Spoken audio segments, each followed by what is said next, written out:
दोस्तों, आज हम बात कर रहे हैं एक ऐसे घटना के बारे में जो न सिर्फ दिल्ली बल्कि पूरे देश को हिला कर रख दिया। जी हाँ, मैं बात कर रहा हूँ दिल्ली रेलवे स्टेशन पर हुई भयानक भगदड़ की, जिसमें 8 मासूम लोगों ने अपनी जान गंवा दी।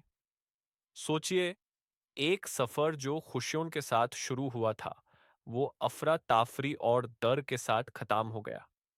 यह भगदड़ कैसे हुई? क्या रेल प्रशासन की तरफ से कुछ कमी रह गई थी?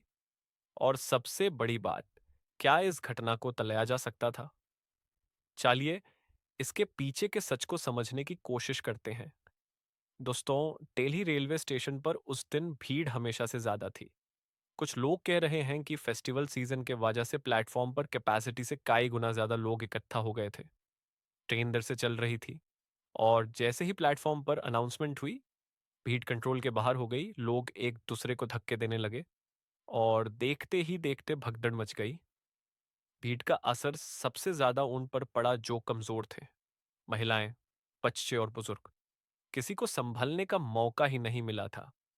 अब सवाल उठता है कि यह भगदड़ आखिर हुई क्यों? रेलवेज के कहने पर तो ये एक दुर्घटना थी, लेकिन कुछ गवाहों के मुताबिक ना तो सिक्योरिटी स्टाफ की पहले से तैनाती थी और ना ही भीड़ को संभलने के लिए क्लियर इंस्ट्रक्शंस थे। इमरजेंसी एग्जिट्स तक पर लोगों को पता नहीं था। क्या रेलवेज ने इस भीड़ के लिए पहले से तैयारी की होती तो 8 जिंदगियां बच सकती थी। क्या सीसीटीवी फुटेज या गवाहों के बयान के माध्यम से कुछ सच छुपाने की कोशिश हो रही है? ये सवाल लोगों के मन में उठ रहे हैं। इस भगदड़ में जो 8 लोग गुजरे, उनके परिवार उनका डार्ट शब्दों में बयान नहीं किया जा सकता। किसी माँ ने अपना बेटा खोया, किसी के पिता जीवन भर के लिए दूर हो गए।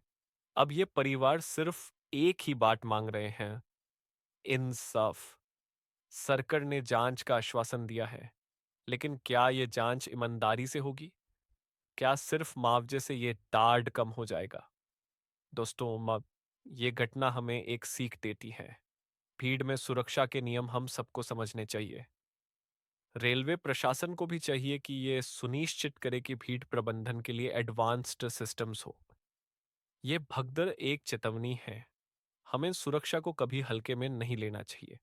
हम दुआ करते हैं कि इस घटना के शिकार बने परिवारों को इंसाफ मिले और आगे ऐसे हादसे दोबारा ना हो। धन्यवाद।